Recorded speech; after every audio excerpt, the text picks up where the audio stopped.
رمضان تجلى وابتسم قبى للعبد إذا اغتنما. Assalamu alaikum wa rahmatullahi wa barakatuh. Characteristic number 30, persistence. So alhamdulillah, we have reached the final day of Ramadan. We've covered 30 characteristics in 30 days.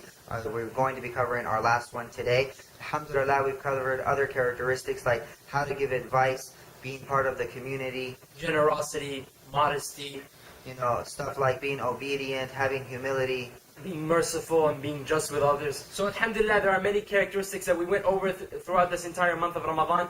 And these are characteristics that we want to implement to our lives. And it deals with this characteristic of today, persistence. Why? Because all of these other characteristics that we studied and that we learned are not going to be as beneficial as they could be if we are not persistent in actually implementing them into our lives. So we really need to try to implement them as often as we can on our daily basis, basically, in order to really reap the benefits from these characteristics. And as we said in our introductory video, that it takes at least 21 days to change a character, or to start a good habit, or to stop a bad habit. So subhanAllah, we've talked about 30, and we know it's going to be impossible to implement all 30. We're sure nobody has implemented all 30 characteristics during the month of Ramadan. But inshallah, after Ramadan, we want to be persistent in doing, and implementing one or two at a time, so that inshallah, by the time next Ramadan comes around, maybe we can have all 30 of them down. Now this brings us to the end of Ramadan. And subhanAllah, each and every single year, we talk about how Ramadan flies by, but this year, subhanAllah, I don't know, it just flew by a lot quicker.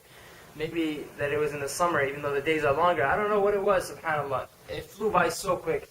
We ask Allah subhanahu wa ta'ala to accept our Ramadan. We ask Allah subhanahu wa ta'ala to allow us to reach next year's Ramadan with ta'ala. So the Prophet Muhammad sallallahu alayhi wa sallam says in a very beautiful hadith, muttafaqun alayhi, you can find in Bukhari and in Muslim, wherein which alayhi salatu wasalam says, أَحَبُّ الْأَعْمَالِ إِلَى اللَّهِ أَدْوَمُهَا وَإِنْ قَلَّ. So the Prophet ﷺ said that the most beloved deed to Allah subhanahu wa ta'ala is that which is done consistent, even if it is small. So alhamdulillah, during the month of Ramadan, inshallah, we've taken on some of these characters, tried to implement some of these characters in our life. Throughout the month of Ramadan, we've had some good habits, whether it was reading Qur'an, whether it was praying on time, whether it was doing more dhikr, whether it was making more dua. So Allah subhanahu wa ta'ala in this hadith or the Prophet ﷺ is telling us that Allah subhanahu wa ta'ala likes those that are done consistent. So we know that we're not going to be at the same level, after Ramadan as we were during Ramadan. But what we want to do is take some of those things that we were doing and try and, implement them in our daily lives after Ramadan. Even if it's, if we're reading Qur'an one juz' and it's only 5 minutes a day.